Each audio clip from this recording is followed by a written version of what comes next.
Olá, está começando aqui pela TV Legislativa mais um programa TVL Comunidade. Hoje nós vamos falar sobre a campanha de vacinação contra a gripe, que já começou. O último sábado, dia 5, teve o dia D, mas vai até o dia 25, então a gente vai falar um pouquinho sobre essa campanha que é muito importante para a sua saúde. Mas antes, vamos também falar sobre saúde, só que sobre ginástica laboral. Nossa convidada é a fisioterapeuta do trabalho, a Cláudia Vanderck, que vai falar para a gente um pouquinho sobre esses exercícios, para o trabalho. Cláudia, tudo bem? Obrigado pela sua presença aqui na TVL. Tudo bem, obrigado pelo convite. Quais são os benefícios da ginástica laboral? O que é a ginástica laboral também, Cláudia? Bom, a ginástica laboral é uma pausa no momento de trabalho, onde se realiza atividades de alongamento, fortalecimento, consciência corporal, relaxamento, e atividades lúdicas de quebra de gelo, de quebra de rotina, de trabalho. Então é uma atividade que engloba várias ações para tanto motivar, quanto relaxar, quanto preparar o corpo do indivíduo para aquela execução do trabalho que ele está realizando. Para qualquer atividade, qualquer trabalho, ela é específica, direcionada para alguns tipos, algumas modalidades? Não, todos os trabalhadores eles se beneficiam com esse tipo de atividade. Até porque o sedentarismo tem um índice elevadíssimo no Brasil e no mundo, Então, as pessoas elas estão mais acomodadas, elas têm o corpo mais frágil e mais tenso. Então a ginástica laboral visa quebrar essa tensão e essas consequências negativas do sedentarismo no corpo das pessoas. Então ela é indicada para qualquer tipo de profissional. Mas principalmente para aquele cidadão, aquele trabalhador que faz a sua atividade na frente do computador, parado, Tem gente que senta às 8 horas da manhã, só sai ao meio-dia, só levanta ao meio-dia, vai almoçar, volta e faz a mesma atividade da manhã, Fica parado realmente. Isso, exatamente. Então, o que a gente fala é as pessoas que têm um risco ergonômico como preponderante no seu trabalho, que é o caso de ficar numa postura estática por muito tempo ou a repetitividade. Então, esses dois riscos ergonômicos são fundamentais que se haja alguma medida compensatória. E uma das poucas medidas que existe é um ambiente ergonomicamente correto e a compensação através da ginástica laboral. Então, para esse público é fundamental. E a ginástica laboral é indicada para quais horários? Início do trabalho, final, meio? Como é que funciona, Cláudia? Cada modalidade vai ter um objetivo específico. Então, a que começa, a que faz antes do trabalho, ela é indicada principalmente para as atividades de alta carga. Pessoas que vão manusear peso, vão fazer muito esforço, então elas precisam entrar no trabalho já aquecidas, para que não se lesionem. A atividade que tem alta carga de estresse, é interessante que se faça uma atividade de relaxamento, para a pessoa sair dali, tentar desligar do trabalho e voltar para o seu equilíbrio, para voltar para casa. Mas o mais indicado é a atividade compensatória, que é a ginástica laboral depois da segunda hora de trabalho e antes das últimas 2 horas de trabalho. Então, que fica ali entre a jornada. Para dar uma parada, alongar, relaxar, aliviar um pouco a tensão daqueles músculos que estão sendo solicitados no trabalho e a pessoa retornar ao trabalho bem, para dar continuidade à sua jornada. E essa última que você comentou, quais são os benefícios que traz diretamente para o trabalho na pessoa no dia a dia ali, do seu exercício, sua atividade? Nos trabalhos que nós desenvolvemos, a gente pesquisa o que retorno a pessoa sente, Então, não só o que tem de literatura, mas de fato o que acontece. Alívio de dor, melhora da postura, consciência da pessoa em investir mais tempo do seu dia em saúde. Então, muito importante aí é a mudança de comportamento, que é um dos benefícios, dos grandes benefícios. Melhora da flexibilidade, melhora inclusive de relacionamento, porque é um momento que as pessoas descontraem e se relacionam. Então, são vários aspectos que a gente pode abranger. Motivação. Pode evitar alguma doença também? Claro, com certeza. Por consequência dessa melhora do bem-estar físico, Então, uma pessoa mais alongada, mais relaxada, ela vai ter menos predisposição a ter tensões na musculatura da coluna, dores, mialgias, dores musculares ou articulares, por conta desses desequilíbrios dos músculos, O músculo melhor tratado, ele vai adoecer menos. Certo. Cláudia, hoje a maioria das empresas já tem ginástica laboral, equipes que trabalham, profissionais desse ramo trabalhando, ou muitas empresas não têm esse serviço ainda? A consciência melhorou muito nos últimos anos.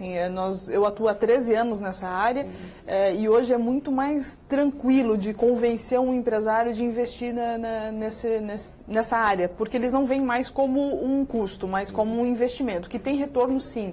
em vários aspectos, seja ele social, físico, né, de melhoras de redução de afastamentos, de absenteísmo. Então, as empresas estão muito mais abertas a essa atividade. Mas, claro que tem ainda muito campo a explorar e muitas empresas ainda a experimentar essa modalidade dentro do seu negócio. Bom, né? para quem não tem, então, esse serviço na empresa, né, Cláudia, quando vai começar uma atividade, um trabalho, que exercícios são recomendados, né? O que você podia nos ensinar, assim, por exemplo?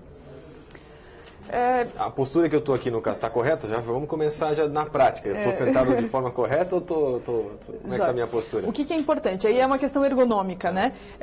Sentar adequadamente faz parte desse processo de você não ter lesão. Então, um bom alongamento, que é a ginástica laboral, mas o ato de sentar corretamente. Então, sentar no fundo da cadeira com a coluna bem apoiada. Deixa eu me arrumar. Isso. O encosto apoiando todo o teu dorso, né? Toda a coluna. Os braços com uma regulagem que possa manter esse ângulo de 90 graus, né, que eu não tenha essas tensões, né, ou uma mesa muito baixa, que eu curve muito as costas, né, e um ângulo de joelho a 90 graus, ângulo de joelho e quadril. Tem que estar 90 graus. Isso, cadeiras muito baixas vão fazer com que o joelho fique acima do quadril. Certo. Aí pressiona muito a articulação do quadril e a área ciática, que é o nervo que passa nessa área, né? Muito para cima, você vai comprimir, vai fazer mais pressão aqui na parte posterior da coxa e com isso dificultar o fluxo sanguíneo de retorno venoso. Agora tem que se ater a tudo isso, né? Quando você está sentado no computador é difícil, né? É todo um conjunto, né? Então, a orientação de ergonomia é importante, não só de posicionamento de cadeira, mas, por exemplo, a altura de um monitor. Né? Você estaria olhando frontalmente a esse monitor, a altura do monitor deve estar na linha dos seus olhos. Então, o topo superior do monitor deve estar na linha dos seus olhos.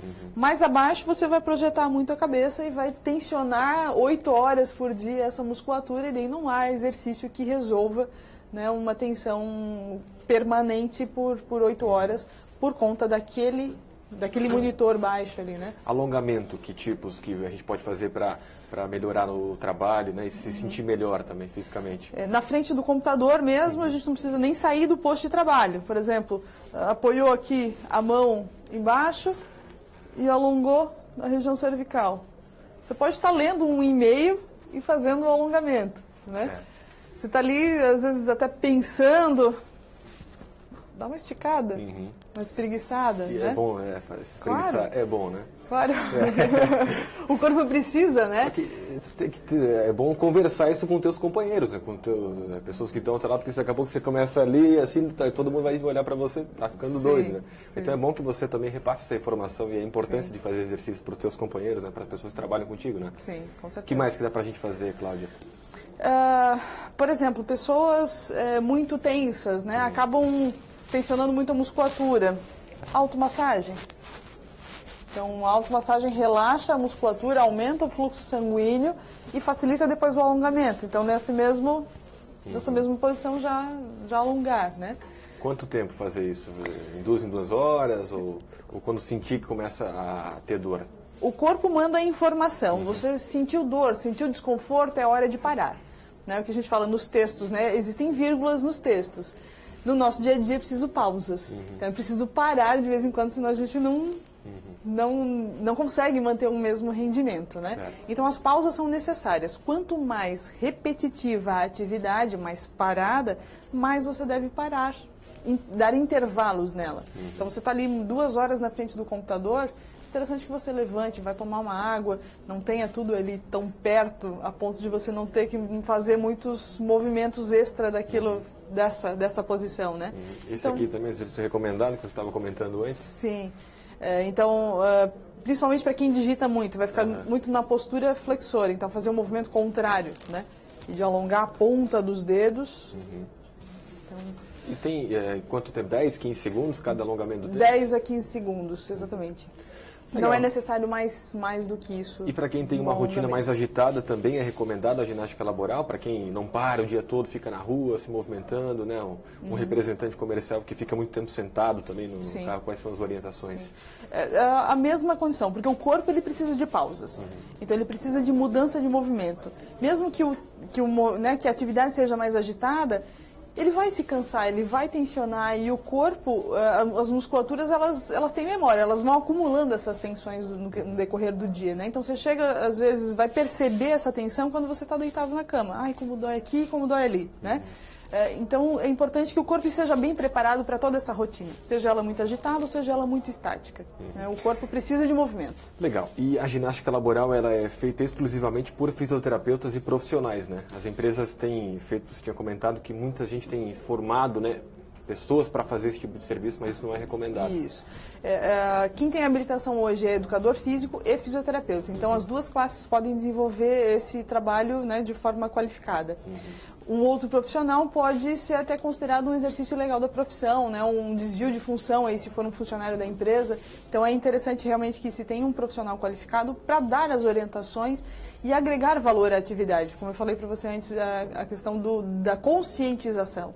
Então, é importante que a pessoa mude de comportamento. Se não tiver alguém qualificado para instruir essa pessoa, ela não vai também mudar, né? Não vai tomar atitudes corretas também com relação à saúde dela, porque ela não está sendo bem orientada. Tá certo. Cláudia, obrigado pela sua participação. Obrigado, um abraço. Eu que agradeço. Cláudia Vanderck, que é fisioterapeuta do trabalho, veio falar sobre ginástica laboral, né? A importância dos alongamentos, dos exercícios no dia a dia da nossa profissão. Vamos ao intervalo, voltamos já com o TVL Comunidade.